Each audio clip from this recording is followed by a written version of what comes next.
Time for another lockdown edition of the Hot Air Sports Podcast. So what do? We get another special guest.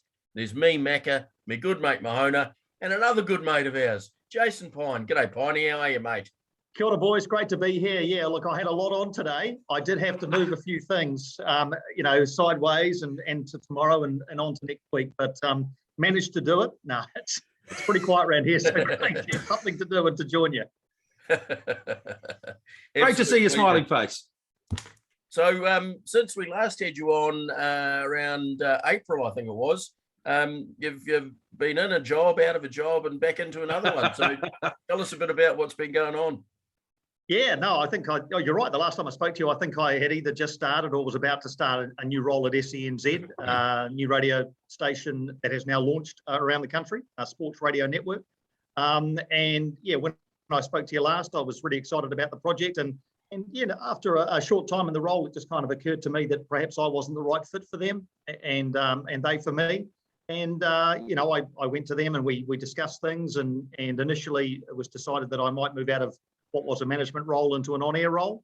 And I quite liked the idea of that. And then as things went, it kind of just again was nagging away at me that it wasn't quite right for me. So look, if something doesn't feel right, it usually isn't. And look, we just made the decision together that the best thing would be to part ways. Best for both parties, I believe, best for the radio station, best for me. Look, I think I go with their best wishes. They certainly have mine, and I've been tuning in and enjoying what they're putting out. But yeah, it was and I think the positive side of it, and I try to find positives in most things in my life, is that if I hadn't given it a crack, I would never have known. I would have always wondered what it was like over there. Fortunately for me, my former company were kind enough and generous enough to invite me back into a role at NZME. So here we are. It was a short sabbatical, if you like. I didn't, I don't regret it in any way. You got to give these things a crack. Absolutely. But yeah, back now probably in what is more my natural home. So so what are you doing now, Piney? What are you doing for NZME? Back in Wellington or still in Wellington. I've pivoted sort of into a more of a news reading role rather than sport, although I still do some rugby commentary and cover shows on the weekends. I've been covering weekend shows for a while. I don't have any management responsibility, which is actually quite nice. I can, which has been unusual for me. I've always sort of had a bit of a management role in the last, 15 to 20 years of my broadcasting life. So it's actually quite nice to be able to just be a bit of a minion, do what I'm told to the best of my ability, and then up sticks and walk away at the end of the day. So yeah, like I say, I'm very, very humbled that they saw fit to welcome me back so warmly and into a role that I believe is a good fit for me. You've basically just put that comfy pair of slippers back on, haven't you? That's it. Yeah, that's it. It sounds like everyone's happy, Piney, except for me and Macca, because we love listening to you, mate. I mean, I've been listening to a bit of the SENZ. I mean, yeah, okay. I don't know anything about the situation regarding you, but for me, I'm a 50-year-old man, and for me, it's a little bit youthy, a little bit young, a little bit, so, and that obviously for me is, I mean, that's why I miss you, because you're my age, you talk on my level, you say, you've got more perspective from someone that's lived through what we've lived through. And so I miss sort of someone a little bit older. Obviously, I've got Ian Smith on there, who's sort of representing us, and he is the doyen, and I love Smithy. I mean, come on. You can listen to Smithy 24/7 talk on anything. But I thought it's kind of a youthful sort of sounding radio station. But I do miss you, mate. I miss you on the airwaves. Oh, that's nice to know, mate. And look, I think that they're sort of finding their way. They're a new operation. They are. Obviously, they've been going in Australia for a while, and they're finding their way, and will continue to do so. And look, I think, whether or not we agree or all like what comes out of the radio station, 24 hours a day, I think we can probably all agree that there is a place for a sports radio network in New Zealand. Absolutely. And I'm delighted that gap has been filled. So, it's created jobs. It's another competitor in the market. It's, it's stimulated us talking a bit of sport, the hole that radio sport left. So, yeah, I think I'll be very interested to watch their progress from afar. Mahona, I've known him for nearly 30 years and I'm sick of listening to him. I was surprised to be invited on here, actually. You don't have to ring him every day, Macca. You don't have to ring him every day. Quite right. Now, something I saw you speak out against the other day, Piney, New Zealand football has raised the possibility that the national team may lose its All Whites moniker.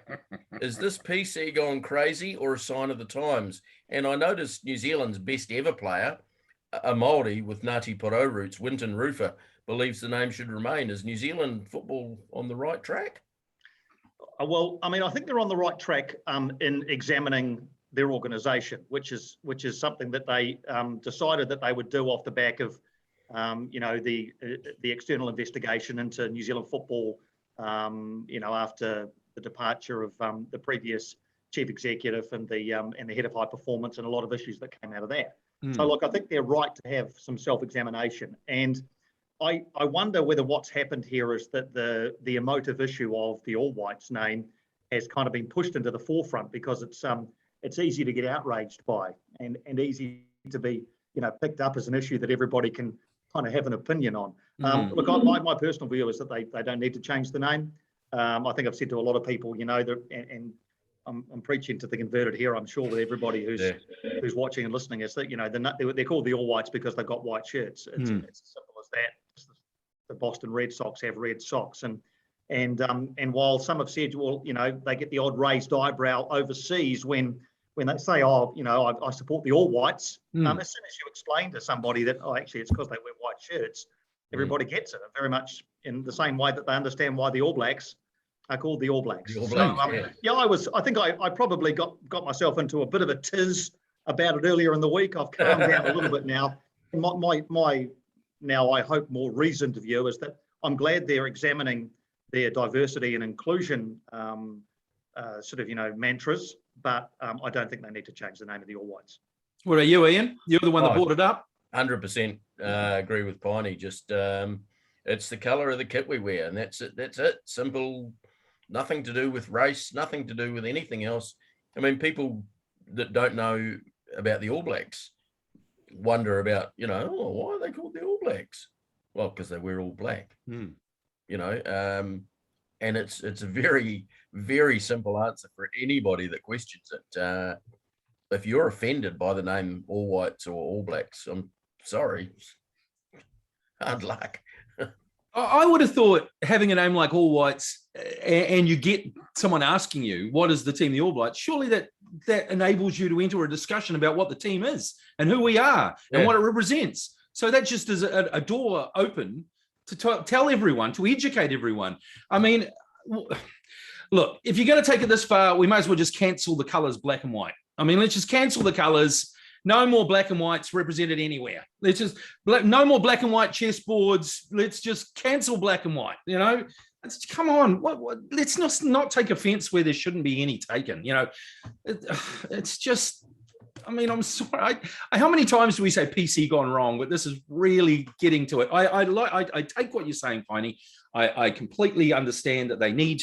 We're living in 2022. They need to be inclusive. They need to be an organisation which, brings everyone in. But casting away a name like the All Whites, which has history on its side, especially going back to our first, we're the All Whites and we're marching off to Spain. I mean, that song. Come on. We're going to have to change that song. Let's just change history. I mean, sorry. Over it, mate. Over it. Yeah, and I certainly agree that New Zealand football certainly have got far bigger things to worry about than changing the name of the national team. Yeah, I would like to know if there was, because I guess the theory behind having a look at it is whether the name, does exclude anybody. And I would be interested to know how many young Kiwis, are put off playing football because the men's national team is called the All Whites. That's a really interesting question. It's a long bow to draw for me, though. If somebody loves kicking a ball around, and then you say to that boy or girl, oh, by the way, the elite team for the men in this country is called the All Whites. How many of those young kids are going to go, well, I don't want to play anymore? Yeah, none of them are. None of them are. No. Real Madrid playing All White.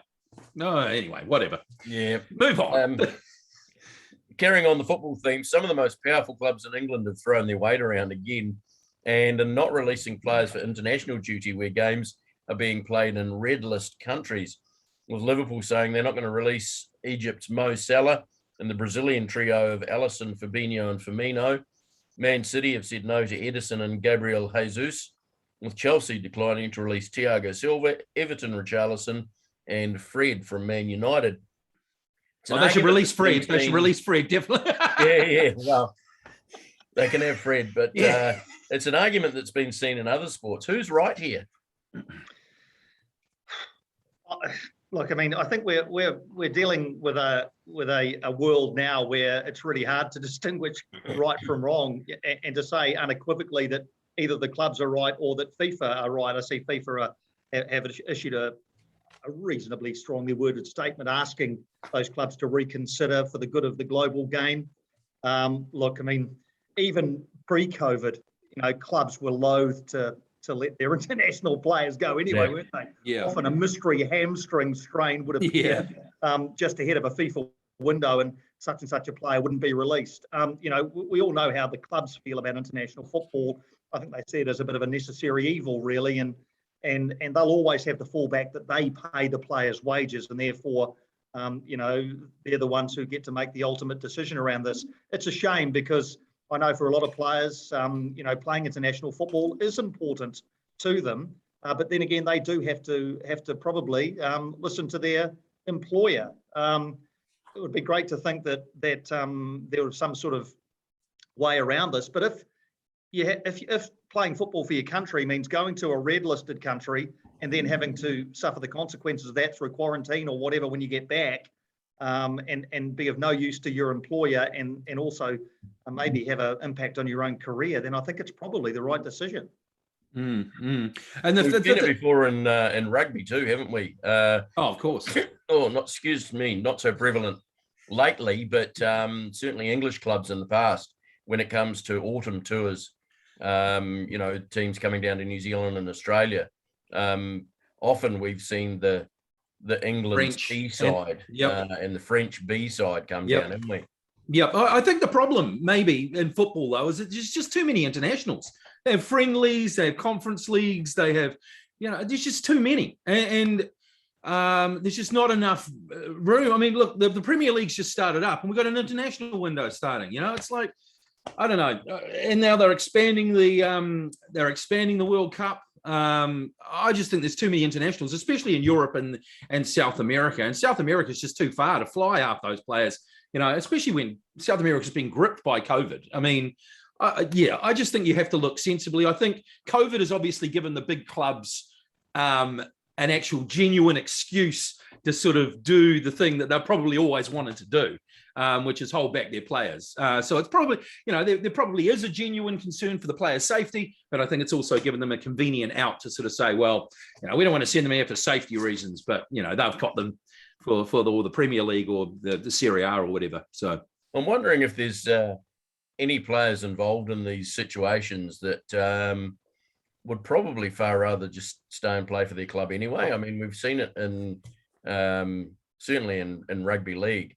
State of origin is the pinnacle, then it's club football, and then international football's a sort of a distinct third, isn't it? In rugby league, Aaron, you could probably comment more on that than me, but I know in the case of one of our great Liverpool players, Jamie Carragher, reading his book after a loss for England, and basically when he decided that he'd had enough of playing international football, he got a text from a mate of his on the bus leaving Wembley.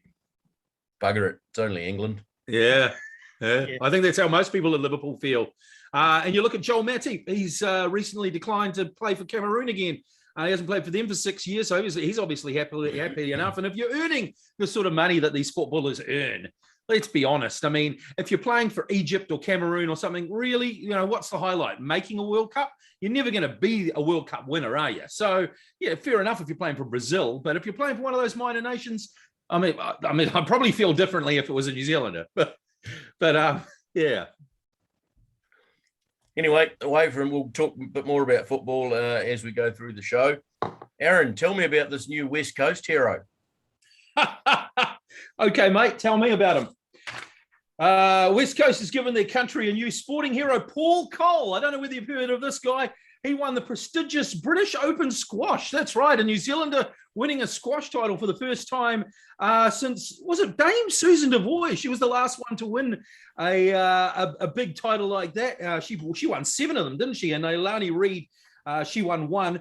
Cole is the 3rd person to win it. How many other great coasters out there can you remember, guys? Great West Coast sporting heroes. I'll go into the rugby league ones because there's a few of them. What about other sports? West Coasters.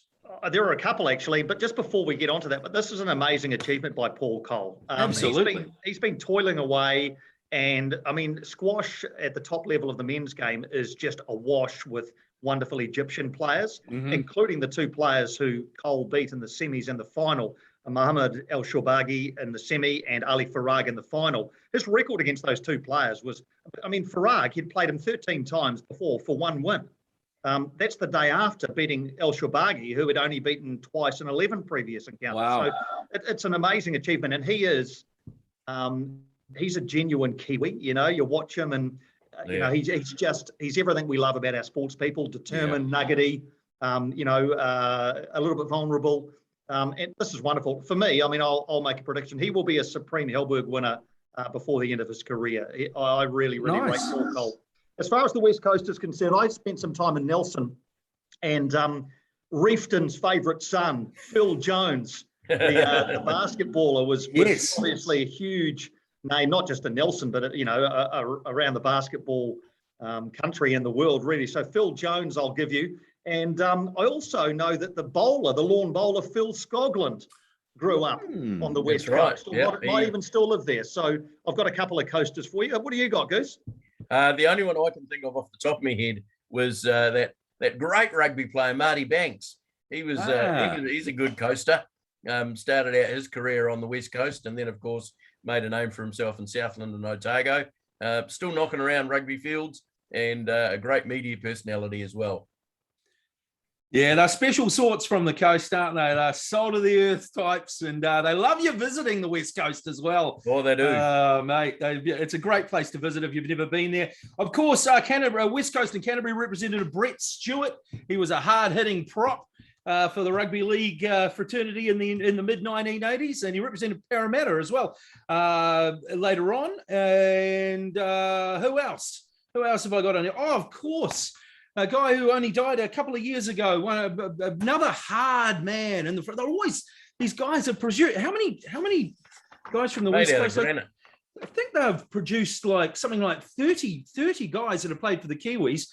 Quinton Pongia, of course, he ended up traveling to the mainland and playing for Canterbury, but he was definitely one of the hardest ever props to pull on the Kiwi jersey, and of course play for Canberra for so long, and the Auckland Warriors as well. Let's not forget, an absolute gentleman off the field as well, a true Kiwi gentleman. One of those guys that's just so polite and so soft spoken, and then you get on the field and he basically kills people. So just an absolute classic. I absolutely loved him. And then going back, I had to do a little bit of research. Who were the guys beforehand? Because I didn't know. My dad could probably name them.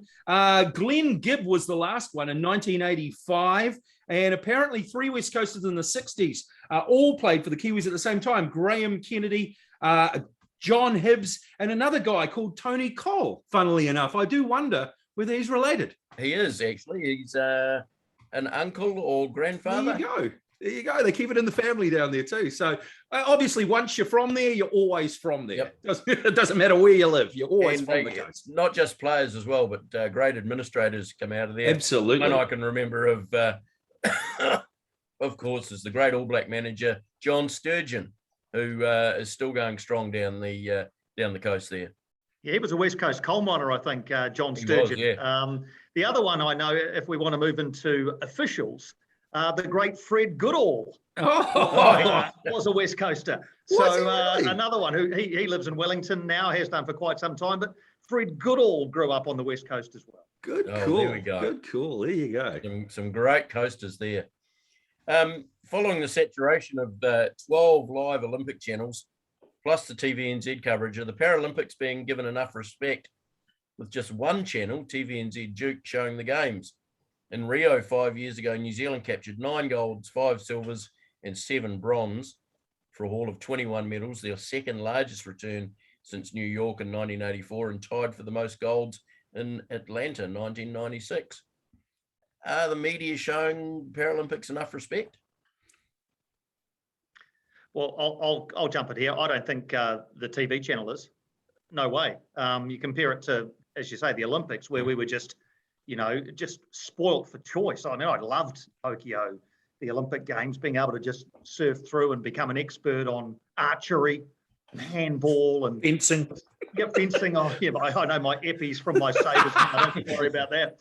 But yeah, and sports that New Zealanders weren't playing, clearly, or weren't involved in. And then, of course, we revelled in the success of our Kiwis. It's a relatively small Paralympic team that we've seen, boosted by the fact there's a wheelchair rugby side, so a bulk of people. But, it's not as though we've got competitors across all of these disciplines. So I would like to see them all. I saw some photos of some table tennis, but I haven't had the chance to see any of it on TV. But Paralympic table tennis is just extraordinary. Yeah, absolutely. Oh, saw a clip of it on the news last night. A triumph of human endeavour. As all of, mate, you think about overcoming adversity, and to overcome adversity is one thing, but to then excel, in any sport is another. When you combine the two things, I would like to have seen, some blanket coverage given to it, and I certainly would have sat down and watched it because I love the Olympic Games. And I would be equally interested in watching as much of the Paralympic Games as I can. Okay, I'm going to put my hand on my heart here and say, look, I have not watched hardly any Paralympics ever. Okay, I'm probably a little bit, I don't know. I like watching able-bodied athletes, and when I see something like that, and then also the fact when they say, okay, this is a 1K4 class, and this is the different classes, that it confuses me. So look, I am going to say, hand on heart, I haven't watched a lot of it. Yesterday, I turned it on and I watched a bit of it. And my God, I was honestly, like Piney said, absolutely awestruck. There was one guy in the pool. He had no arms. He couldn't start by jumping in. So he had to, with his mouth, hold on to a piece of material. I mean, just some of the things, we watched the gymnastics and we watched the, in awe of what able-bodied athletes can do. But this is just next level, man. And the competition between them. I watched a bit of the wheelchair rugby. Dude, these guys are smashing into each other. I just think, oh, man, we just need a couple more big island guys in there, and we'd be doing a bit better. We've got a couple of big Maori fellas in there. We need a couple of other guys. But, man, I love the spirit of these people. They are just fantastic. And it's well worth watching. It's some of the best sport I've ever watched. I guess the reason I've never watched it is because it hasn't been covered. Yeah. I caught a bit today and yesterday, and I went, wow, I would watch more of this. But it just hasn't been covered enough for me to get into it. I think if it was on more, I would definitely watch more. But wow, like Piney says, the endeavors of these people are just phenomenal. I mean, considering a lot of them have gone through, just Sophie Pascoe, lawnmower injury at 2.5, 3 years old. And she says every time she competes, she thinks of her dad. She thinks of her dad and the just the absolute hell that he went through, seeing her as a young, being disabled for the rest of her life. And she thinks of him. And I shed a tear, man, when she said that. I just thought that was just so awesome, And how can you not be inspired? That's what sport's all about, man. So absolutely, and that's the thing as well, Aaron, is that some of the athletes were born with their disabilities. Yep. Some have, as Sophie Pascoe was, have acquired their disability for whatever reason throughout their life. And I think for those ones, those who depending on when it happened, if it was relatively, I guess in their teenage years, for example, when they presumed that their whole life was out ahead of them. There was one of the wheelchair rugby guys. I saw that. His name escapes me. Was a very promising young rugby player. And he broke his back playing rugby. Broke his back, but now he's thought, well, okay, well, I can't play rugby anymore, but I can play wheelchair rugby. Yeah. So... And just talking about the first time he got inducted in the wheelchair rugby, he turns up as like an 18, 19-year-old, and he said the first thing that happened, he was told to wheel into the middle of the gymnasium, and they all went and had cracks at him. They all went in and just smashed into him, and he was like, this is the best thing that's happened to me since my accident. I can feel the contact. I can feel the, it's just great, man. And he always thought he was better than his teammate in his able-bodied days, Anton Leonard-Brown. Oh, really? Is that right? They played alongside each other in junior rugby, Yeah, great story. So it needs to be on TV more.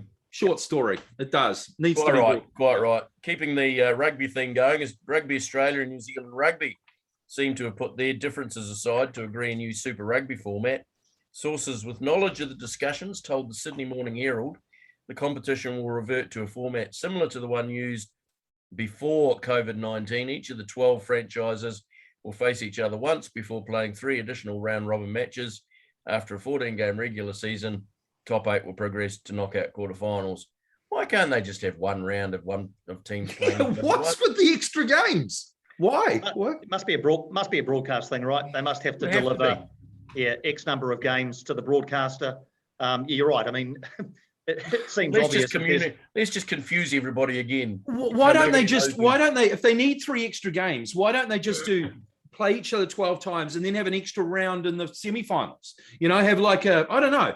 That's a stupid way to do it, though. 12 teams play each other once. You've got a standard table and then have a separate round robin or something. When you need extra games, do it that way. It's dumb. So just explain this to me. So there's 12 franchises. Yeah. Does that include South Africa? No. It's 5 from New Zealand, 5 from Australia, and Moana Pacifica and the Fijian. Of course. So they're all going to play each other once. It's 11 games. And then you're going to play 3 extra random games. 3 other opponents. Gotcha. Okay. I mean, I'm glad that from the New Zealand point of view that they don't just have to play each other all the time. Much as I enjoy those games, I mean, Super Rugby out there some of the standard of the rugby are amazing. But that's great. I think I might have mentioned to you on the podcast last time. One of the coaching staff from the Chiefs, I heard him say that a New Zealand derby in Super Rugby, the impact on your body is similar to a minor car crash. Yeah. And so imagine having 4 minor car crashes in 4 consecutive weekends. What that does to your body. My God. So I'm not saying that the other ones won't be tough. And I look at Moana Pacifica and the Fijian Drua, and I think, well, they're probably going to hit pretty hard as well. So, the physicality will be there, but it's the variety as well. And as we've seen, sometimes less is more. And look, I mean, it's good that we're looking at a world where there's some sense of normality around this. We're not just playing our own teams. Australia, the Pacific Island teams, great. Be interesting to see what South Africa do. Presumably they'll align themselves up north. But yeah, if this is what's going to happen Super Rugby wise, then great, bring it on.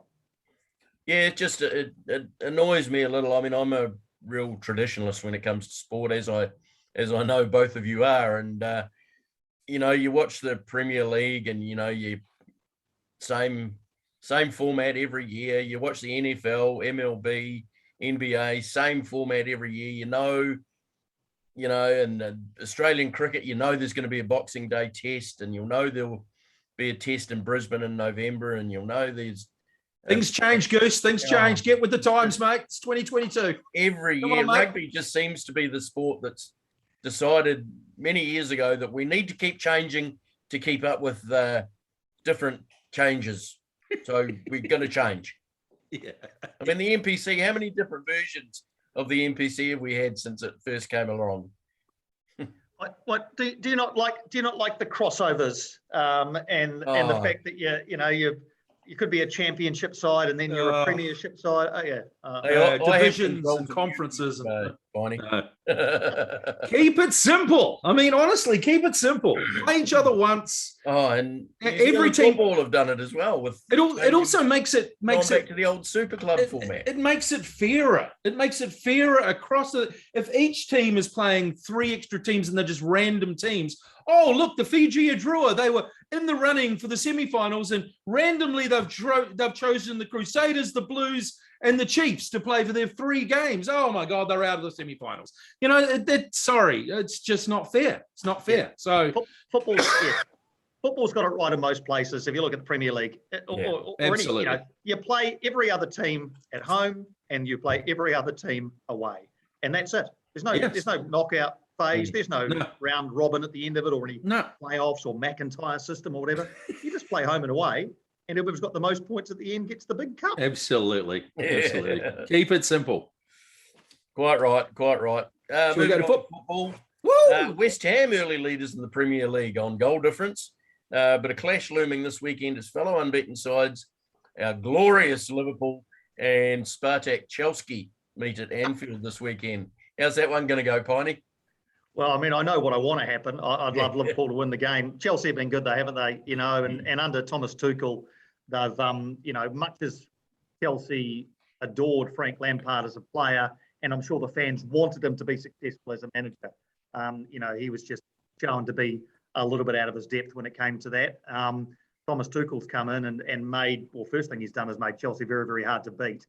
You know, his the way he sets them up defensively is as good as anyone going around. And you know, with Lukaku's there, isn't he now? He's he started with a goal on his Chelsea debut. So look, I would love to think that Liverpool will win, and win. You know, it's Liverpool. They expect to beat just about everybody at home. You know, so I'm sure they'll believe that they can, and they started well as well, a couple of wins. But it'll be some battle. It'll be actually. I think we'll find out a lot about both sides, even this early on in the season. Absolutely. Yeah, I'm obviously backing Liverpool, but I've got to say that every time I hear the name Thomas Tuchel, I snigger. He sounds more like a cartoon character. You know, Tommy Tuchel, little Tommy Tuchel. Tommy Tuchel in his train set. True. He does sound a little bit like that. He's a little bit more impressive than that, though. What about what do you think of Liverpool versus Burnley? How impressive was Kostas Tsimikas, or Konstantinos Tsimikas to give him his full name? 71 touches, 9 crosses, 6 duels won, 6 ball recoveries, 6 penalty area entries, 4 chances created, 3 tackles, 3 clearances, 1 assist. He was in all the stat boxes. He was everywhere. I love this guy. What'd you think of him? The backup for Andy Robbo. And that's it. So he's keeping Robertson out of the side. I mean, you know, that's some feat. Yeah. You know, him and Alexander Arnold were, they were the undroppables, weren't they, a couple of years ago? And huge reason for Liverpool's title success, and the fact that kids decided that they want to be fullbacks. You know, like the old famous Jamie Carragher line, no one grows up wanting to be Gary Neville. Yeah. They grow up wanting to be Trent Alexander-Arnold. They do. They do want to be Trent Alexander-Arnold or Andrew Robertson or whatever it is. So, but it's about depth, isn't it? You know, and you often talk about Manchester City in these terms, and you look at their bench and you say, wow, what a great side. That's the bench. So, absolutely. You've got to build depth. There's always going to be injuries. There's always the volume of football that's played with, you know, with all the domestic cups and league and the Champions League. No one can play every game. No, you know, no outfield player anyway. So you got to have depth, and it's good to see that depth is building. You know, there's some good depth building in key positions for the Reds. Absolutely, and 2 main points that I've enjoyed most about the Premier League after the first 2 rounds. Number 1. The crowds are back, okay? So that adds, it's just... Absolutely brilliant. It's no more that sterile sort of thing, guys yelling out when they get half-time. You know? But that still happens. I'm sure it does, but we don't hear it. So that's great. The crowds are back. Absolutely awesome across the board. Love that. Second one is the referees. They're getting it right most of the time, which is majorly changed from last year. I thought they were all over the place last year. They didn't know whether they were Arthur or Martha, and the VAR didn't either. It sounds like they've got their ducks in a row about what is a foul a little bit better now, and I think the VAR is making some more sensible decisions as well. What are you guys' thoughts? Hello? Goose, I'll let you take this one, Goose. Yeah, thanks for that. Just in the middle of a cough there. I think the refs have finally got it right. Both Mahona and I were critical just about every podcast. We were every week, going over that week's decisions. We haven't had a decision to go over yet in the first 2 weeks. Salah was offside on the weekend. He was because of VAR, and he was offside. What a great pass! What a great pass that was by Harvey Elliott. Superb pass. They seem to be a lot of those. When a player touches somebody and they fall over, they seem to be just letting those ones go now, not concentrate. I know one of the criticisms I had last year was that refs seemed to want to go through the game and get it 100% right and make every single decision that they needed to make.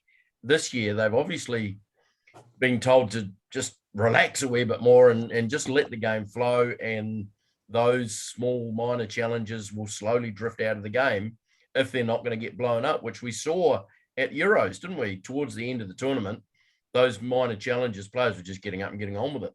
Yeah, great, eh? So hopefully we'll see that. And I think the other thing that stood out for me, certainly from the weekend's Liverpool performance, was young Harvey Elliott. My word. We talk about other clubs having, Jack Grealish's and the Phil Fodens and Mason Mounts and all that. We've finally got one. Yeah, he's a good kid.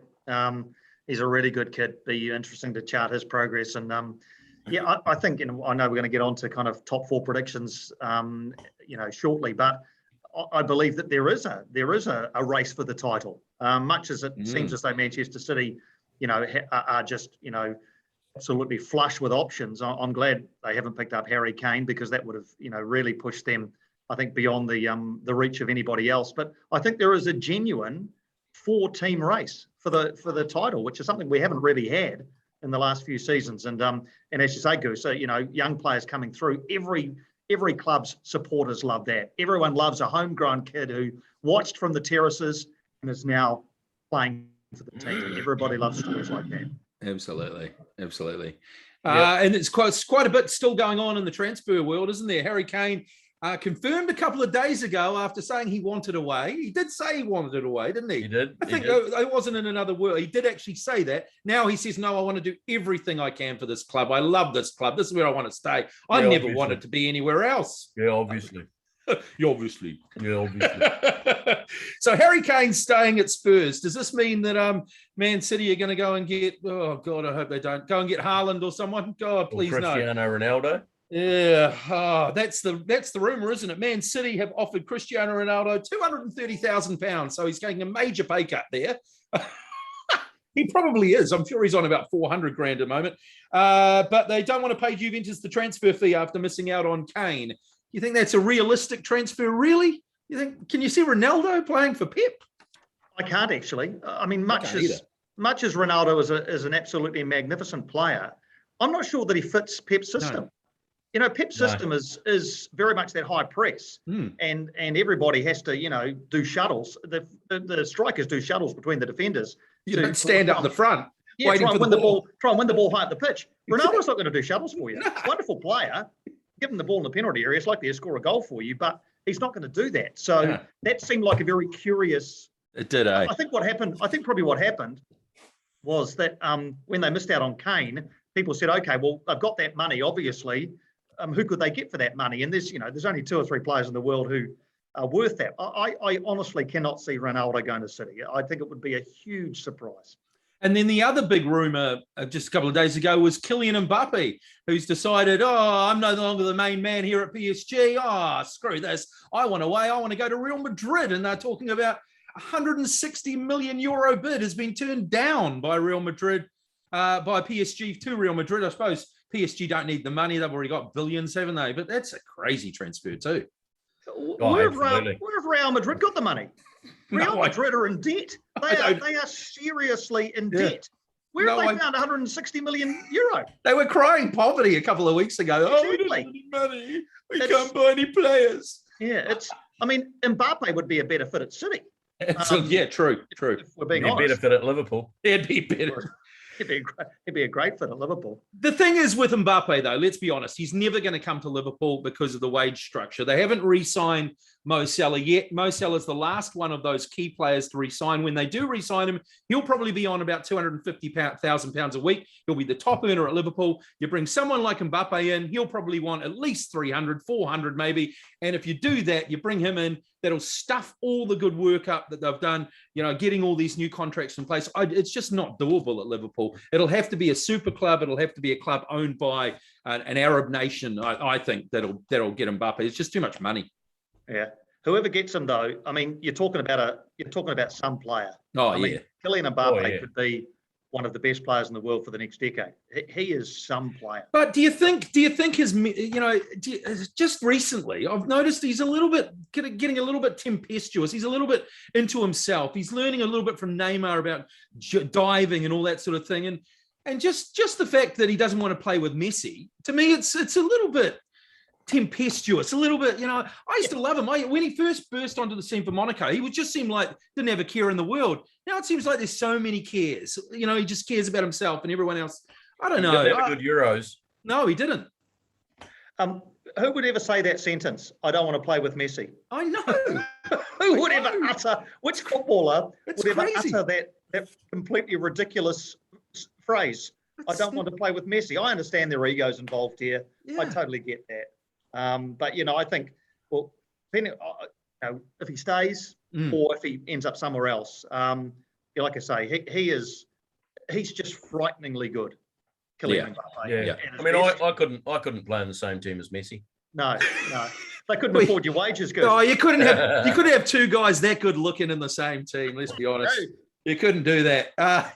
Do you think Liverpool are going to dip into the transfer market late, though, by offloading? They obviously offloaded Xherdan Shaqiri just recently to Leon for just under 10 million. Obviously, we've got a sell to buy sort of policy going on at Liverpool. Do you think they're going to any more big names before the transfer window slams shut, Piney? What do you reckon? I don't know is the answer. Possibly, but I don't think we're talking about, your big kind of, we're not in the sort of Kane, Mbappe, Ronaldo sphere here. I look around at what they need and, you guys will have your views on this as well. But like I said before, building depth is obviously key. So if they've got rid of Shaqiri, then maybe another attacking player of that kind of ilk. But, they won't be able to spend 100 mil on somebody. No. Yeah, I can't see Jurgen dipping into the market. I think he's probably quite happy with what he's got. I mean, bringing in Konate certainly sealed up a hole in the centre of defence, which we obviously lacked last year. I mean, we've got 6 centre-backs now in the squad. Probably too many. That can all play at that level, and we've seen them all play very well at that level when you're taking into account Nat Phillips and Reece Williams. I'm quite glad that they kept hold of those two. We just don't want to see a repeat of last year. I mean, we've also got 3 out of 4 unbelievably great fullbacks and, a good up-and-comer in Nico Williams. You look across the midfield, there's 3 players for each of those 3 midfield Lots positions, of options. And you've got at least a couple of players for each of the forward positions. So I think maybe one more up front. Maybe one more up front for me, a striker option. I would like to get rid of Origi.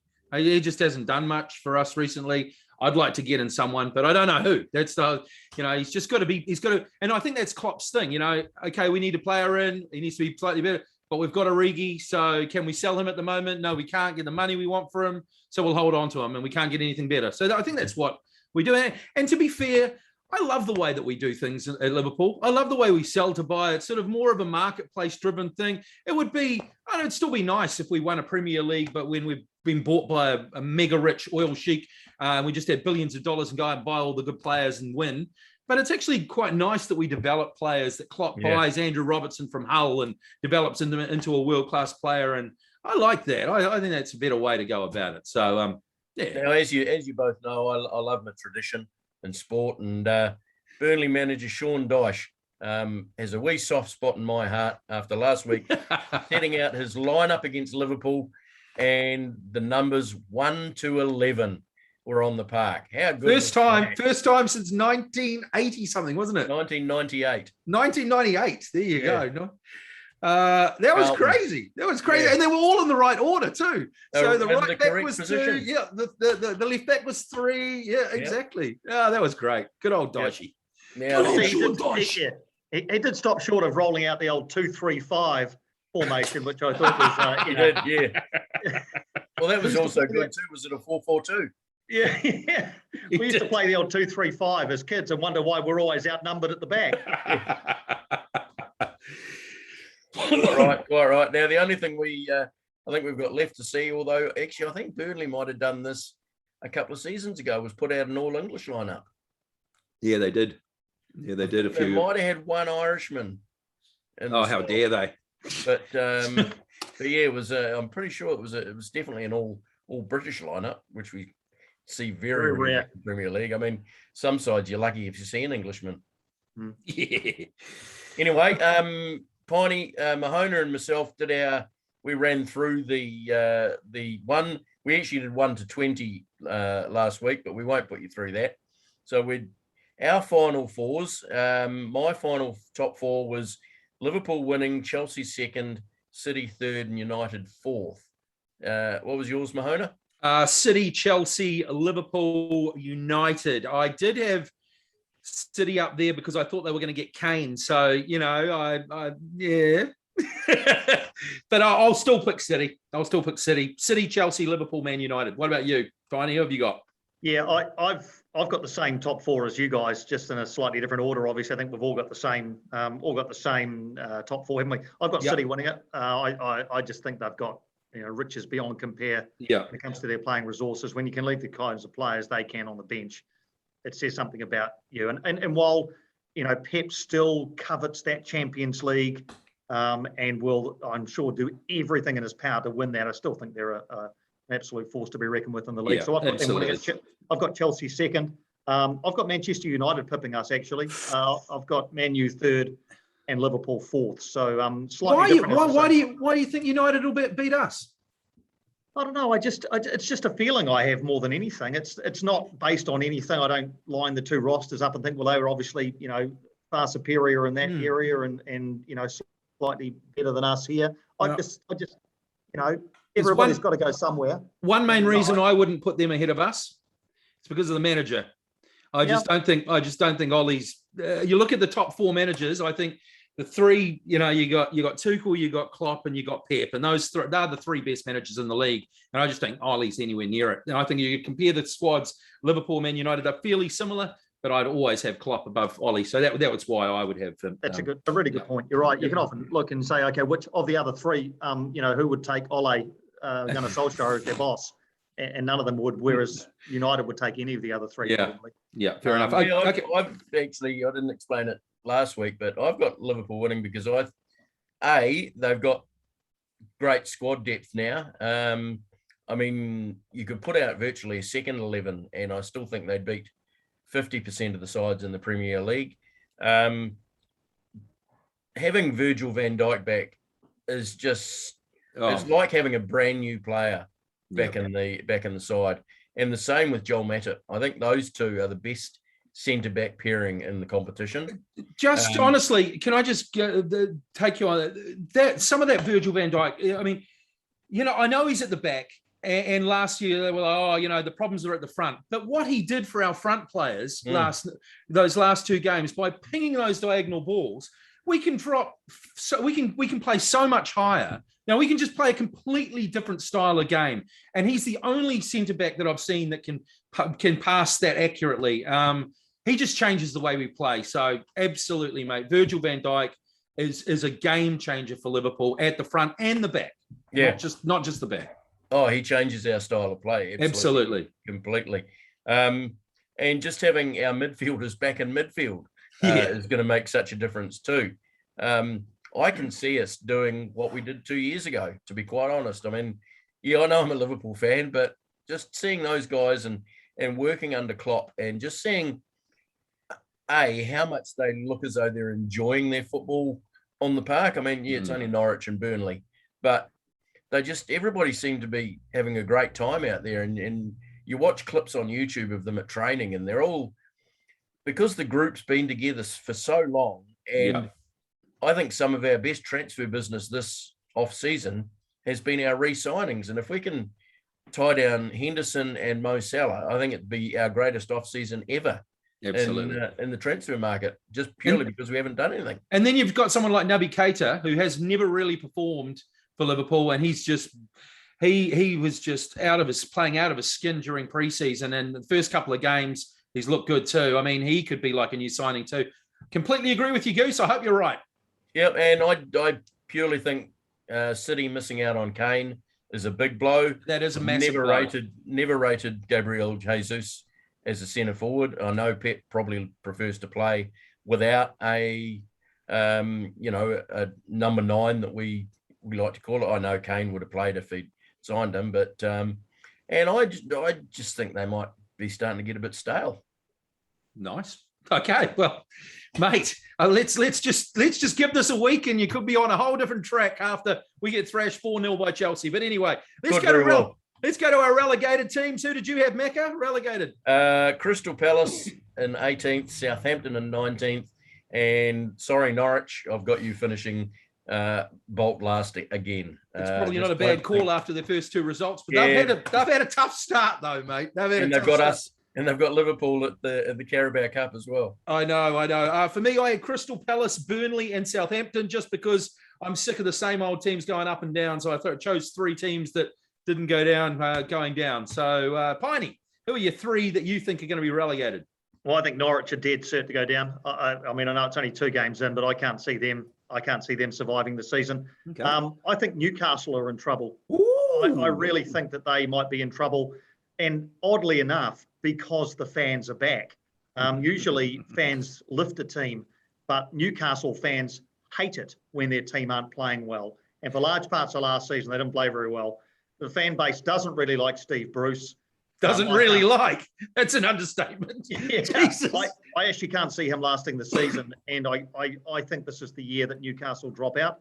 Wow. And much as they've started well with a win on opening day and a draw in their second game, I still don't think Brentford have the depth to survive a full season in the Premier League either. So 3 different sides. Well, Norwich, you picked them, Goose, but so for me, Norwich bottom and Brentford and Newcastle also going down. Isn't that interesting? We've all picked basically different sides. We've got one crossover amongst us. Like I've got Crystal Palace, Macca's got Crystal Palace, you two have both got Norwich. But other than that, completely different sides. So it basically says that the bottom of the table is probably going to be a hell of a lot more hard fought than the top of the table, doesn't it? It's going to be a great season in all parts of it. Yeah. You know, there'll be a team that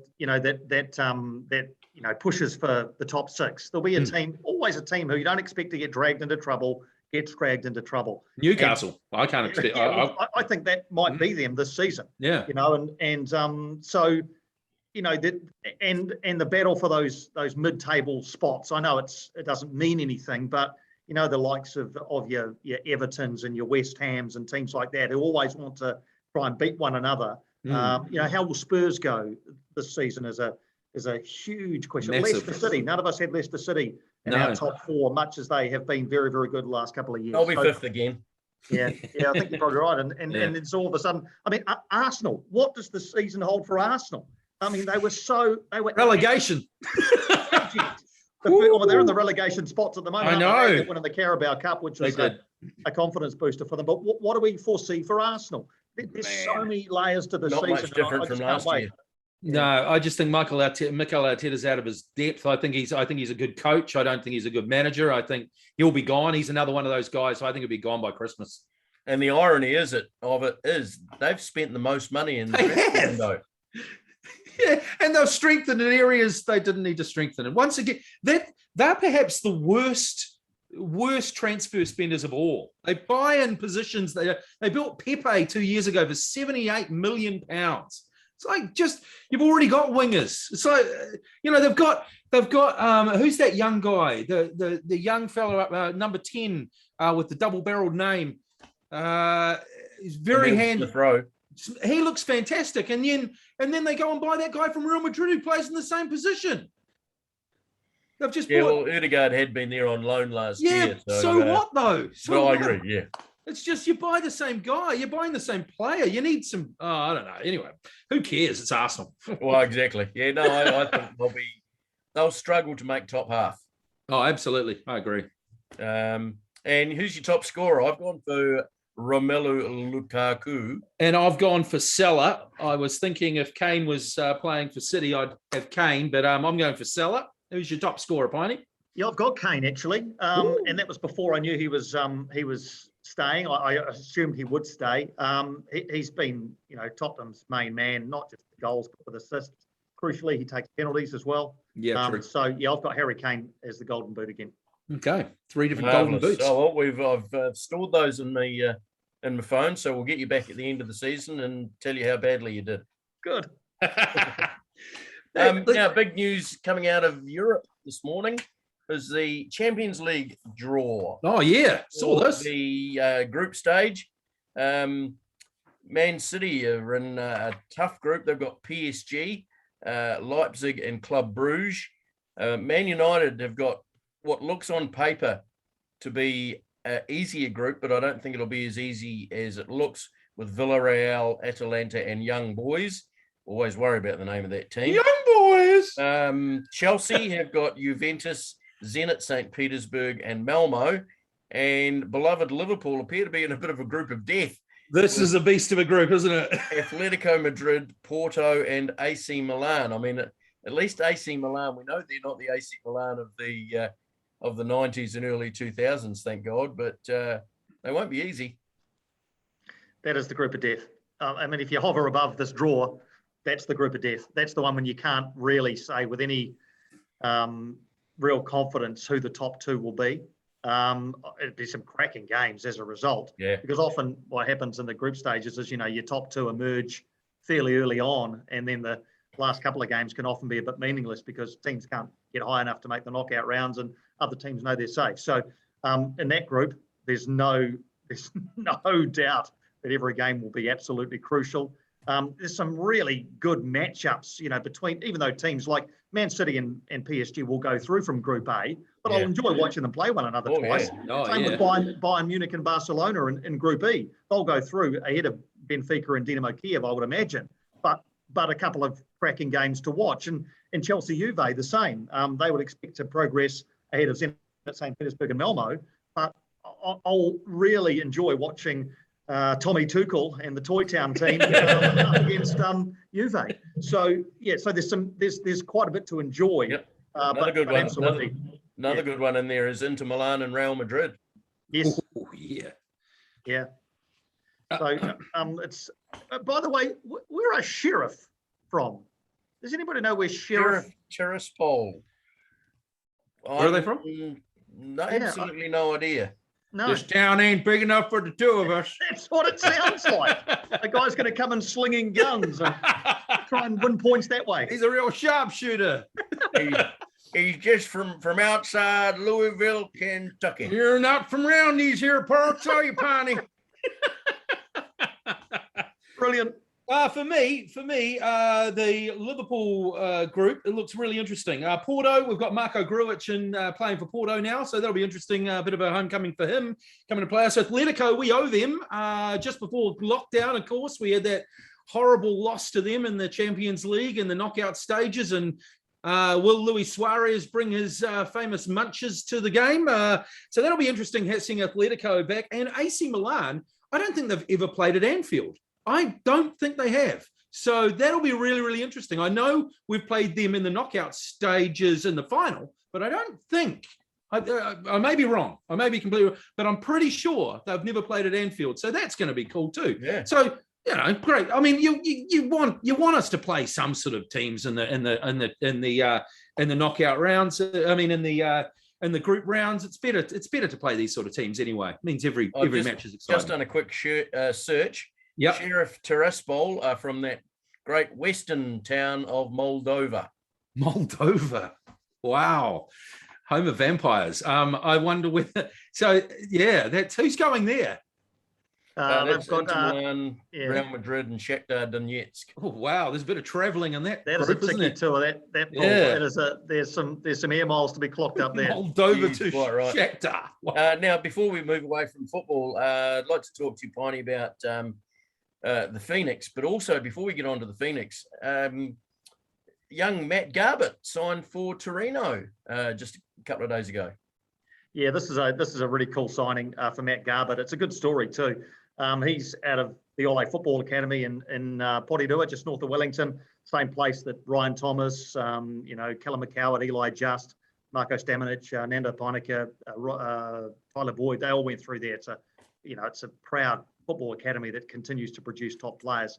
He was in the Olympic Games squad only as a travelling reserve initially, because they named an 18-man squad and 4 travelling reserves. And then because of COVID and staying in bubbles and that sort of thing, they said, look, we're going to extend the squads to 22 players. So every nation had 22 in their squad, so the 4 travelling reserves became squad members. Matt Garbutt didn't play the first 2 games, wasn't even in the squad, sat up in the stands and watched the first 2 games, then got a start against Romania and started against Japan in the quarterfinals. All of a sudden, his agent's phone's running hot.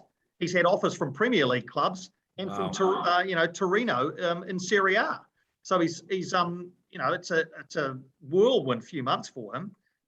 So he's going to start off in the under-19s, but there are opportunities quite early on to train with the first team. It's a 4-year contract. Wow. It's a senior contract.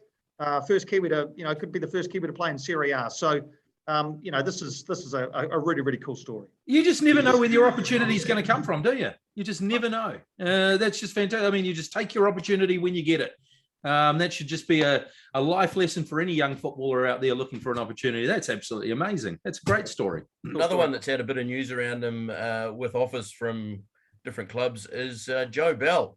He really impressed me in the Olympics, and I've seen him play beforehand as well. I mean, he could go a long way too, that boy. Yeah, he's a proper player. He's a future All Whites captain. Depending on how many games the All Whites are able to play, he's a 50 cap All White. He's a terrific kid, a real leader. Barnsley apparently were for him, the championship side, with a pretty proud Kiwi history. A lot of Kiwis have played for Barnsley in the past. Joe Bell will be at home in the championship. May even have a shot at the Premier League. He is. I remember watching him play in Wellington actually when he was coming through as a very young player, a 14, 15-year-old kid, and thinking he didn't stand out to me. I remember, when he went over to college in the US, I thought, well, yeah, I can see why, but I was never really, taken with him as like I was when I first saw Costa Barbarosas play or Marco Rojas. But seeing Bell play in that under-20 side for New Zealand that went to the World Cup and was at Poland a couple of years ago, he had become, like I said, a proper player. He's a terrific pro. They love him at Viking. He plays every week. Giannis Stenson has just joined him there, incidentally. And his next move will be an upward move. Could be into the UK or somewhere else in Europe. But he's definitely, I was going to say one for the future. He's one for the present. He's a terrific player. Yeah, the thing is, Piney, he plays a way different position from those other guys you mentioned as well, isn't he? And often, a defensive midfielder, they never come into their best until they hit their 30s, really, do they? So, obviously, if he's developing as a footballer now as a defensive midfielder, sky's the limit, isn't it? So, good. Another one we've heard a bit more recently about after not hearing much for a while is Sarpreet Singh. Yeah, he seems to be doing pretty well at Regensburg. Great, doing really well. Yeah, you've probably seen the goal he scored the other night against Schalke. He's brought it down, with a first touch you bloody die for, and then has absolutely smashed it. And the keeper was lucky he got his head out of the way because that would have taken it off. He had an unhappy time on loan at Nuremberg. Of course, it all happened real quickly for Sarpreet, didn't it? Bayern Munich and a Bundesliga debut coming on for Philippe Coutinho. Crazy, amazing, and world at his feet. And then he played for the Bayern second team mainly, and then out on loan to Nuremberg, and it just didn't work out. I don't quite know what happened there, but it wasn't a happy time for him. I had to check. He only played 12 games, never played 90 minutes, and wasn't involved in a single goal as its scorer or creator, which for someone like Sarpreet Singh just seems impossible. Yeah. So something was wrong there, but he's gone back to Bayern. He's had a good 6 months there, and now he's at Regensburg, and clearly fits the system. They've played 5 games, 4 league games and a cup game. They've won them all. He's got a couple of goals and 4 assists. Happy days. Quite right. And just looking at home turf now, the Phoenix, it's looking more and more likely they're going to be playing another season in Australia, isn't it? Mm-hmm. Yeah, unfortunately it is looking that way. I mean, you'd like to think earlier this year that perhaps, with the Trans-Tasman bubble open, that, a home and away season might be possible. But, man, those plans have changed in the last month, haven't they? You only have to look at New South Wales. What did they have the other day? 1,000 cases. We're talking some really, really worrying numbers now. So yeah, it does look more and more likely that they're going to end up across the ditch again, which would be really difficult for them financially. I spoke to David Dome 2 or 3 months ago, and he said it would be enormously challenging financially for the club if they had to spend another season across the ditch, not just because of the outlay, but also because of the lost revenue around ticket sales and sponsorship and things like that. So, but it's looking more and more as though that will be the case, which is such a shame. Yeah, but they've made some good headway in the transfer market, or attracting some players, and one in particular coming back, Gary Hooper. That's a great signing. Great. Yeah, he'll be good. I mean, Tomer Hamed was good for in the second half of last season. I thought he started slowly, as Hooper did the season before. Hooper's a different kind of player than Hamed, and I actually quite like him. If I had to choose one or the other, I think I'd probably choose Hooper. He and David Ball had a really good understanding. So just can he stay on the field though, Pine? That's the thing. I mean, you're right. He got injured, didn't he, a little bit? But then once he started playing, in the second half of the season 2 seasons ago, he played just about every minute. He wants to be there. Him and Tele clearly get on, pretty well. So I think let's hope that that he can stay on the field. Look at a guy like Reno Piscopo, who just finished last season so magnificently. If they can find a replacement for Davila, and I know Tele's looking at South America at the moment for that player, then they could well challenge again. But again, the difficulty of living away from Wellington will be another layer in the challenges they face. Felipe Coutinho is available. Looking for a club. What's that? Jack Wilshere is looking for a club. I said Wilshere hasn't got a club, yeah. I see Coutinho, but there you go. Okay, shall we move to rugby union, mate? Get a bit of code in us. We are in New Zealand after all. Looks like the Rugby Championship is going to be played entirely in Queensland.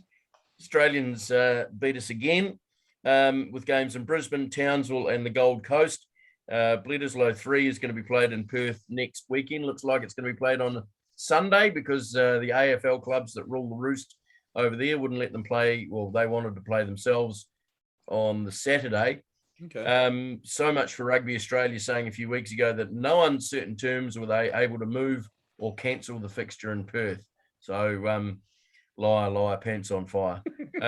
Seems Rugby Australia produces just as much bullshit as New Zealand Rugby does. Tell us what you really think, Goose. Oh, we need Mark Robertson and Andy Mariners. Oh, we do. Going down the beach. Holding hands, walking down the beach together. Beautiful music playing. Oh, it's so lovely. Hey? We had a chat about this last time we were on the podcast about New Zealand Rugby, and I think we were talking about Silver Lake at that stage, but that's obviously, I don't know if it's died in the water or they're just not talking about it, but just seems to be, as each week passes, more and more bullshit comes out of Molesworth Street. Yeah, I mean, I don't know why they didn't go the first time. I still don't know why they didn't go.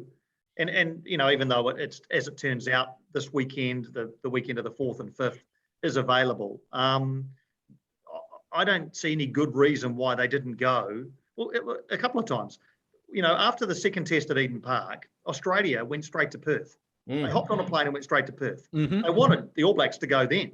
No, they had to be with their families. We've got to go home and spend time with the family. Yeah, we need a week off, but we'll come next week. Yeah, and so next week rolls around, and New Zealand Rugby is seeking assurances around the future of the competition.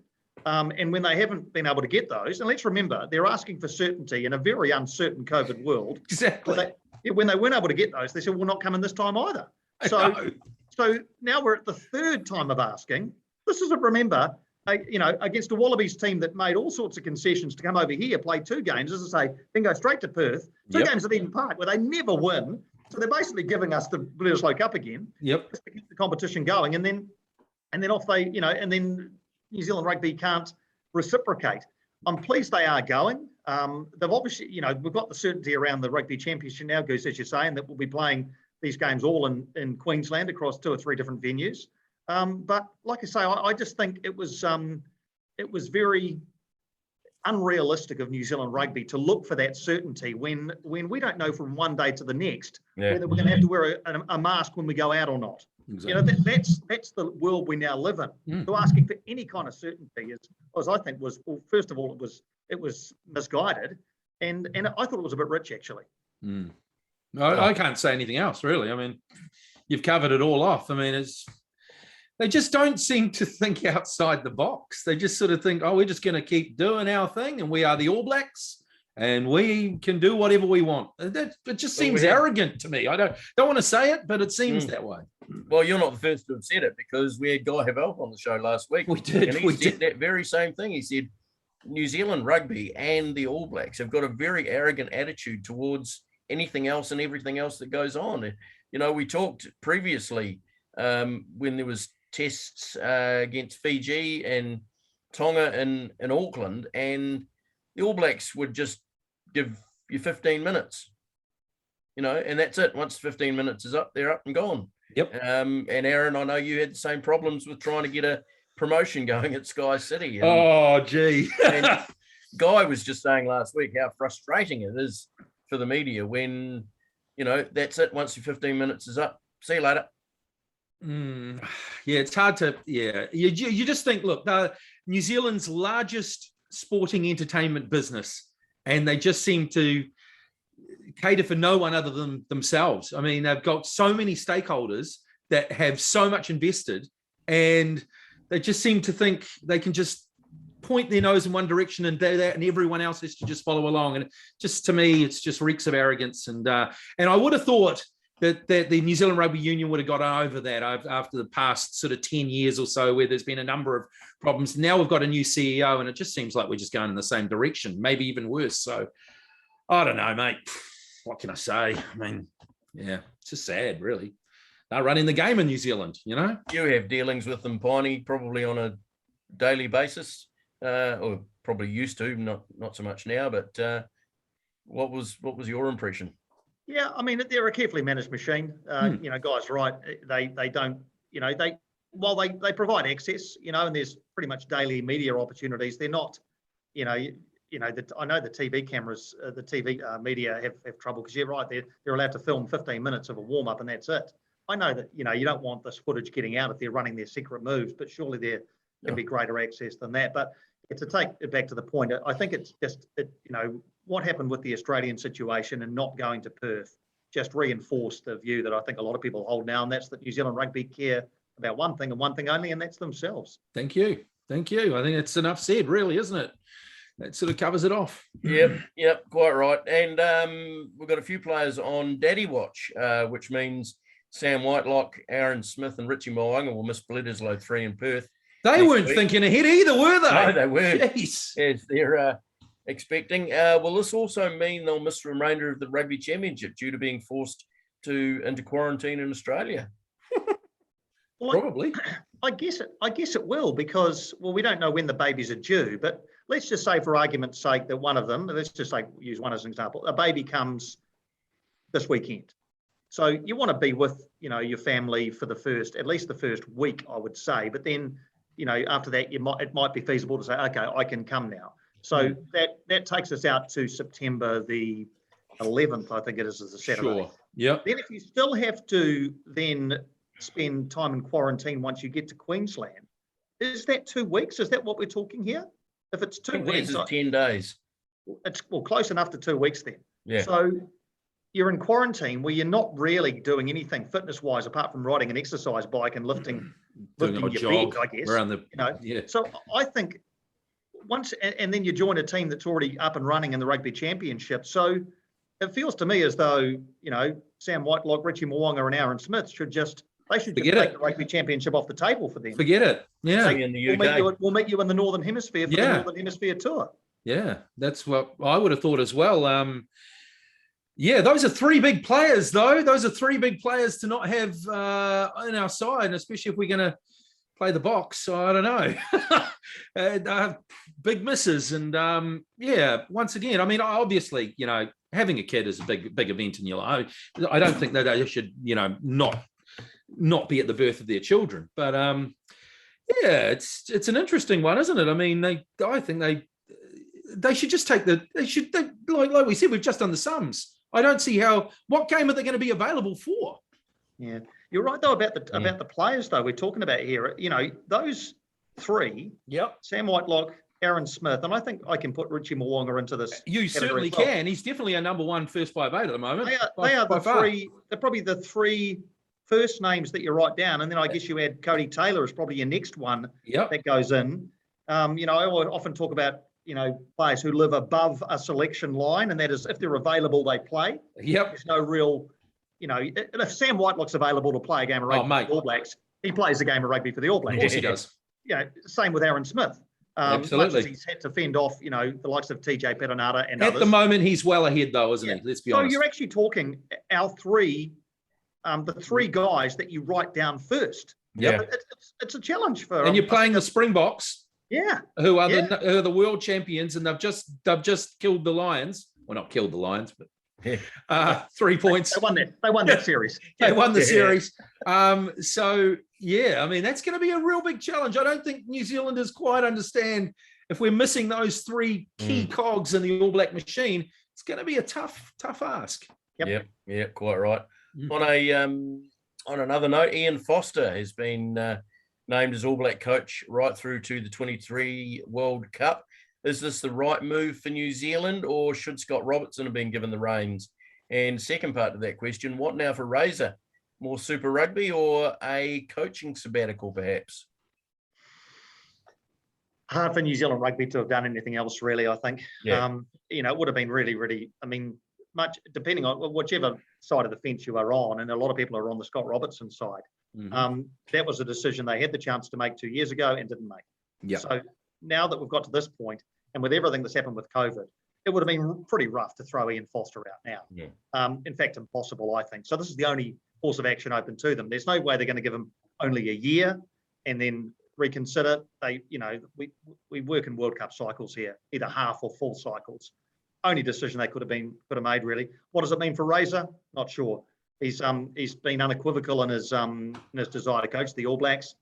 He now knows that won't happen until at least after 2023, and he's not going to be the only guy with his hat in the ring. I think if the All Blacks weren't to win the World Cup in 2023, then obviously his odds would shorten considerably, and anybody involved at the moment would probably have their odds lengthened. Not that I think the likes of Greg Feek, John Plumtree, Brad Moore have designs on the top job anyway. Ian Foster might have designs on another cycle, but I can't see that happening if they don't win the next World Cup. So that's a long-winded way of saying that I think that's the right decision, and I don't know what Razor does now. Yeah, it's hard to argue, isn't it? It's hard to argue with any of what you just said, Piney. Other than, for me, I mean, you can't sack Foster now. Even though I wasn't in favour of him becoming the coach to start with, I think Robertson should have been. I thought he was the clear candidate. I think obviously they went with continuity. Regardless, though, he's been COVID affected. It's been a strange old couple of years. There's been a number of things going on. His win percentage isn't the greatest, but I don't think you can take that into account. I think originally they probably should have appointed him through to the World Cup anyway.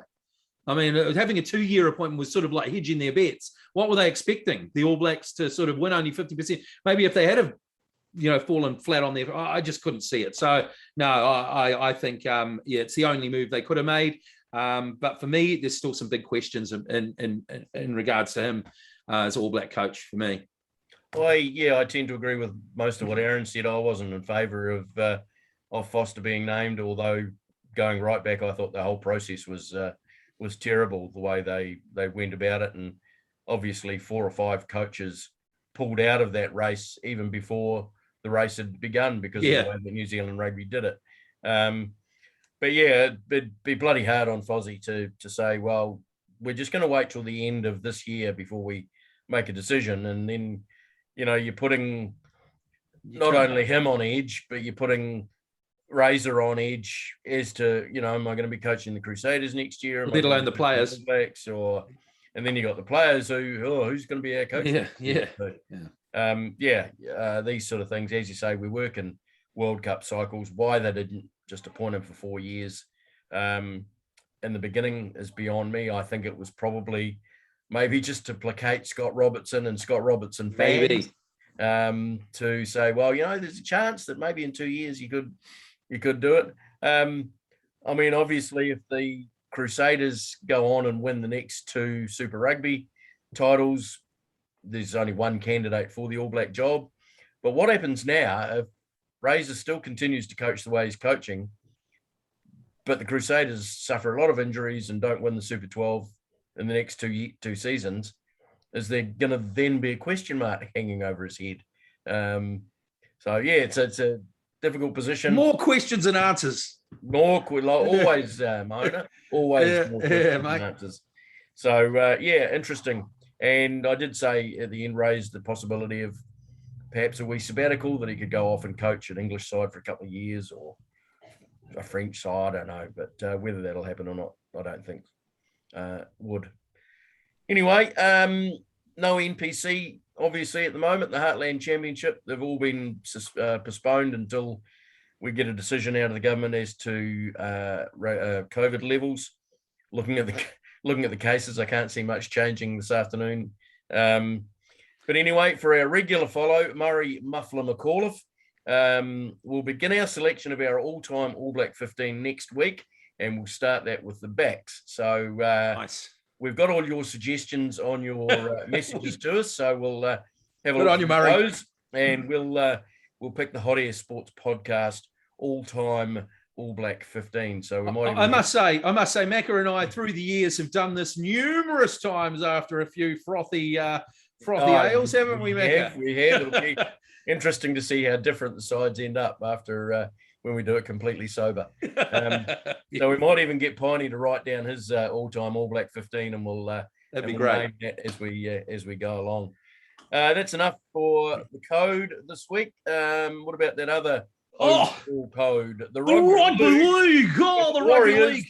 Oh, mate. Vodafone Warriors, they just won't give up. We won't give up, mate. We were 3-0. We had got 3-0 there for a while, and I thought, we can't be beaten. We're heading to the playoffs, a grand final every week, and wouldn't you know it, the two teams I've been slagging off all year, the Bulldogs and the Broncos.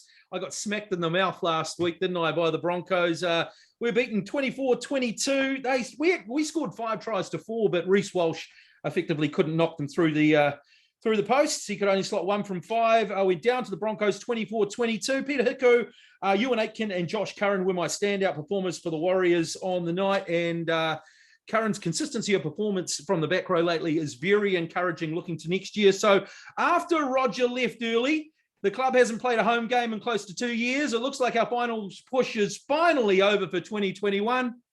Or is it? Is it? Still only 2 points outside the 8. No, we're still in with a shot, mate. We can still make the 8.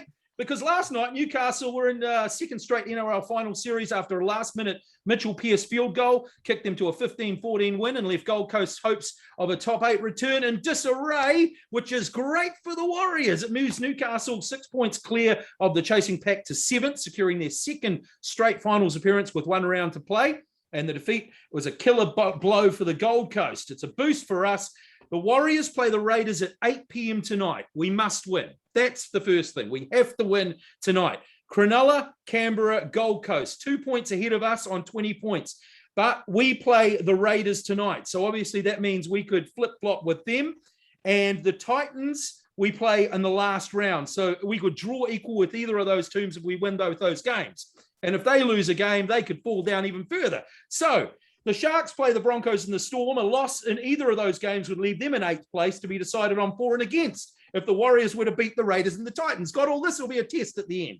Okay, and so there you go. We're still in the hunt. That's all you need to know. Watch the game tonight, 8 p.m. I'll be on the couch. Can't be anywhere else. Jacinda said no. That's where I'll be. I'll be moving from there to the fridge quite often while I'm doing it, okay? Because my nerves, we can still make it. Reece Walsh is back. Who's back? Cody Nikorima's back tonight because had a little baby during the week, so he's back. And Matt Lodge, big bad Matt Lodge is back tonight. Looking forward to him smashing a few Aussies. So go the mighty Vodafone Warriors. Oh, I'll tell you what, the mad butcher Peter Leach will be going off his nut, won't he? He's always. I keep a track of that man on Facebook. He is the most energetic man in sports, mate. He's up at 6 o'clock in the morning feeding the seagulls over in Waiheke. He's doing his kayaks, and then he's usually over to the mainland doing something, having lunch with Graham Henry at Sales Restaurant or something. Everything's on social media. The man's a goddamn legend. I absolutely love the butcher. And breaking news as well, it looks like Redcliffe is going to be the home for the Warriors next year. Obviously, we can't come back to Mount Smart because of one thing and another. So it looks like Gosford will not be the home for the Warriors next year. It looks like Redcliffe will be the home for the Warriors next year. Make sure you're nowhere else but 8 o'clock tonight on your couch watching the Warriors. Crikey, that was a quick league rack from you. You normally have way much, a lot more. Highlights package tonight. You ready for some baseball? Excellent. Clear your throat, Macca. Time to move on to the baseball. Tigers first baseman Miguel Cabrera. It's his 500th home run during the week. Only the 28th player. He finally did it. Took him long enough. He finally did it. He started as a trim 20-year-old with the Florida Marlins before being traded to the Tigers and then signed a massive, at the time, $152 million 8-year deal in 2008. before signing an 8-year extension in 2014 for $248 million. 240. Yeah, not a lot of money around in baseball. 2 years after he secured the rare feat of a triple crown, which is most hits, most runs batted in, and most home runs in a season, which had previously hadn't been done since 1968. So Wow. by the great Carl Yastrzemski, as well as the MVP title, which he won again the following year. He's an 11-time All-Star. He's slowed down in recent years as he approaches 40, but his stats are right up there with the best in the game, and he'll be a first ballot Hall of Famer, no problem at all when he retires. His career average of 311, approaching 3,000 hits, now over 500 home runs, and he should reach the 1,800 RBI mark before he finishes. And there's only a half a dozen players in baseball that have ever collected more than 2,000 RBI. Wow, that's phenomenal. Veteran, sorry, mate. He signed an 8-year extension in 2014 for 248, and he's slowing down now. Sounds like that's just about the right length of extension they did with him. They didn't give him an 18-year extension or 8 years. So next year his contract will run out, and he's probably nearing the end of his career. That's some sensible GMing there. Yeah, that extension took him through to his age 40 years, so he's 38 now, and still hitting the ball around the park. Beautiful. Another veteran, St. Louis Cardinals catcher Yadier Molina signs a new 1-year, $10 million deal and announces that it will be his final year before retiring at the end of 2022 after a stellar 19-year career in the majors. Two older brothers who were both catchers in Major League Baseball, Benji and Jose, who both had long careers in the game. So there's been a Molina round in major leagues for about 35 years now. Wow. In one form or another. So great family there. We'll take a look at the standings soon, but what has happened to the San Diego Padres? Tell me. Since the trade deadline, they're 8-12, including being no hit by the Diamondbacks, who, by the way, are 42-85, one of the worst records in baseball and heading for a 100-loss season. The Padres made a heap of big-name signings at the beginning of the season and also at the trade deadline, but are currently out of the playoff positions with just 6 weeks of the regular season left, and they've just sacked their pitching coach, Larry Rothschild. Just some of the big names signed: Yu Darvish, Mike Clevenger, top young prospect Dinelson Lamet are all on the IL. Dinelson Lamet, what a name. Another great sports name. While Blake Snell, Joe Musgrove, Vic Caratini, Tommy Pham, Jurickson Profar, and superstar Fernando Tatis Jr. That guy can play, mate. 14-year deal, plus existing stars Manny Machado, Will Myers, and Eric Hosmer just haven't been able to consistently perform. And general manager AJ Preller must surely be under pressure from his bosses, and that pressure is showing when you sack your pitching coach with 6 weeks left to go of the season.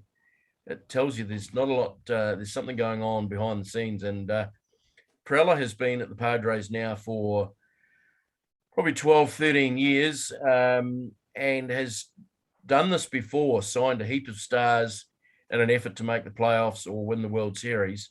And by halfway through the season have ended up selling at the trade deadline. So, I don't know how long the Padres are going to They've still got so much talent, though, Macca. They've still got so much talent. I mean, Fernando Tatis Jr., he's probably he'd probably be the American League MVP, wouldn't he? I mean, he'd be bloody close. I mean, he's still smashing home runs. He would be the National League MVP. National League MVP, sorry. Apart from a guy by the name of Jacob deGrom, who's with the New York Mets and is pitching to an ERA of about 0.0000 bugger all. And can also hit the ball. So, I mean, we all know the American League MVP is going to be Shohei Ohtani. We do. That guy, Babe Ruth. Freak. Yeah. Every kid's dream baseballer. Have you caught up on I know Piney's been very quiet there. He obviously doesn't know a hell of a lot about baseball. Have you heard the name Shohei Ohtani, though, Piney? You must have heard this guy's name. Yeah, I haven't. Look, this is a sport that just completely passes me by. I like the name, though. Oh, mate, Shohei Ohtani.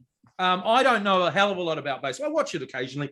This guy is essentially Babe Ruth. This guy this year from Japan. He is hitting. He's leading the race for the most homers, and he's a pitcher.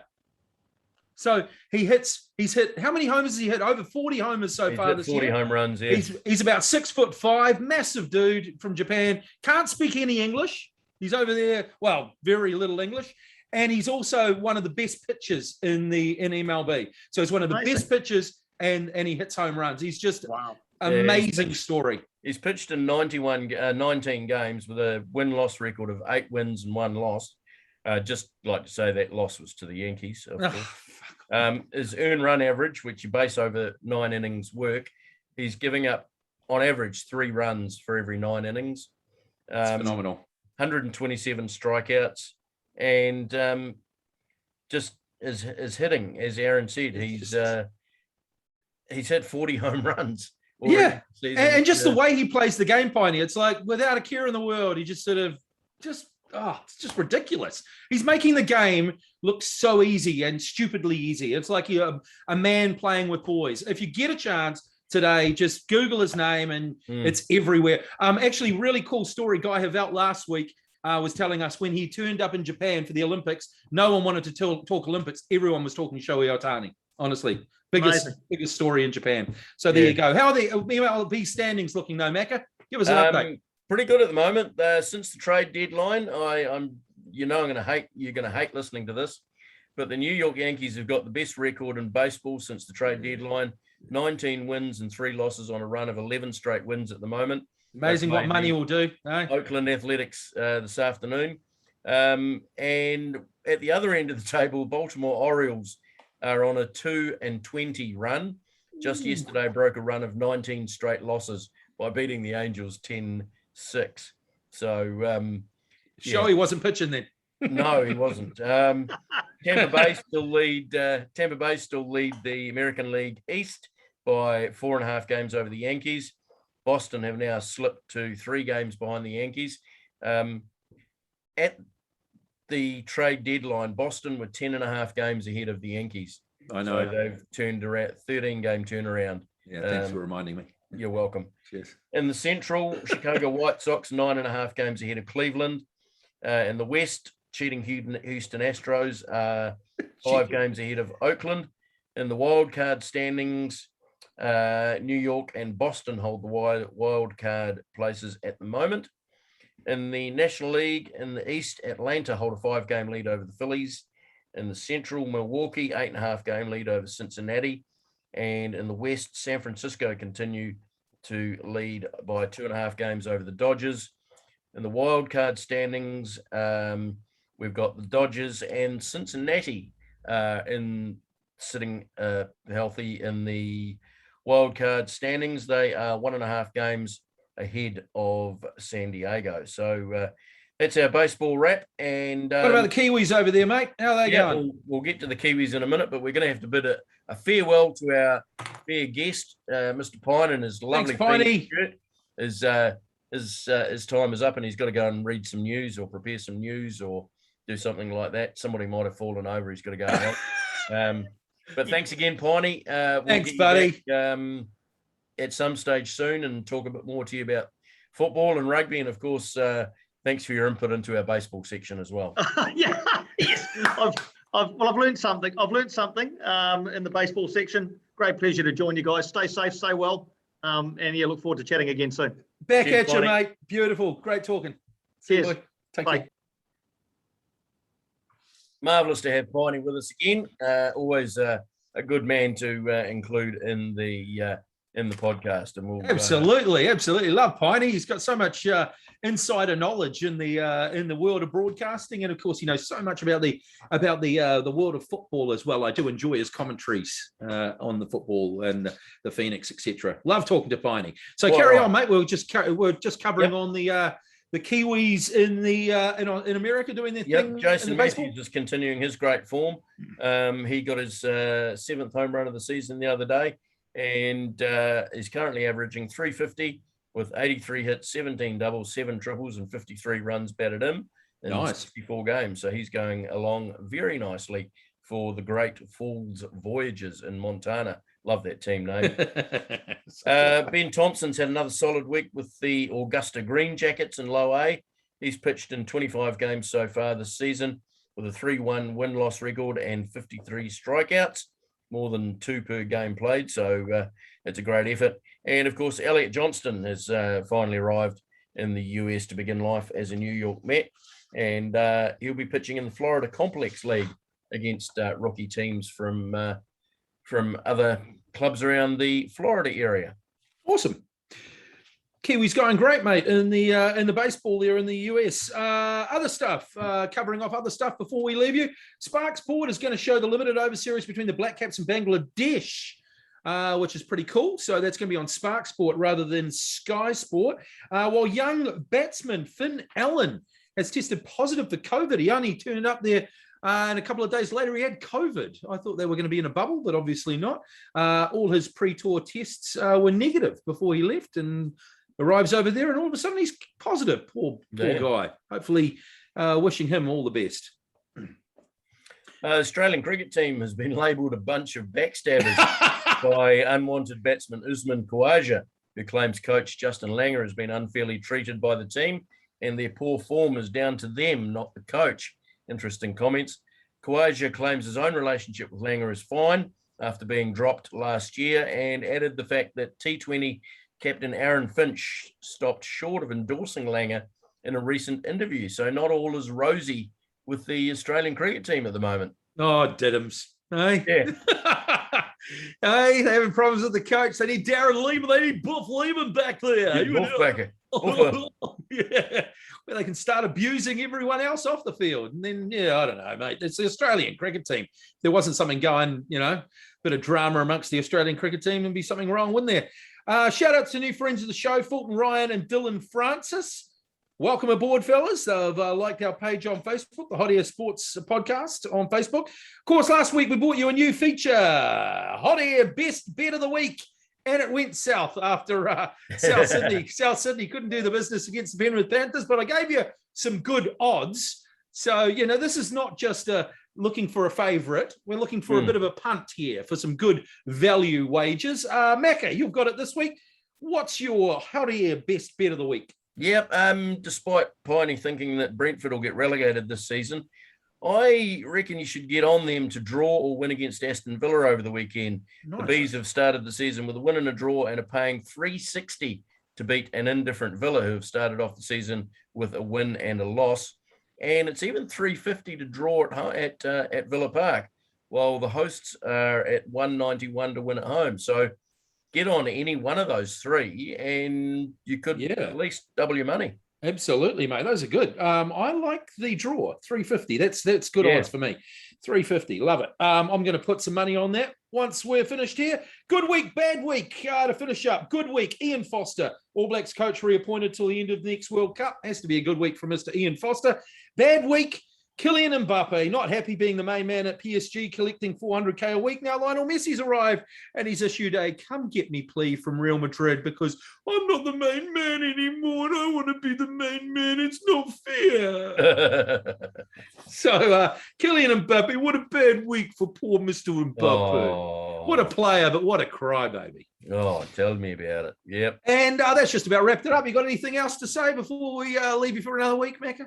No, I just hope that Liverpool can do the business over Chelsea on the weekend. The Warriors can do the business over Canberra. Yep, and also hoping the Yankees have a good series. They're on the West Coast for 4 games against Oakland and then 3 against Los Angeles Angels. So that's a big series. Ohtani will be playing in those, no doubt. I'm sure he will, but I think the focus will certainly be on the next 4 days with the games against Oakland, who are challenging for a wild card spot. So a lot of importance being placed on these games. If the Yankees can come away with a series draw, I think they'll probably be pretty happy. They always struggle at Oakland Coliseum. It's a big, vast, open, gaping stadium with the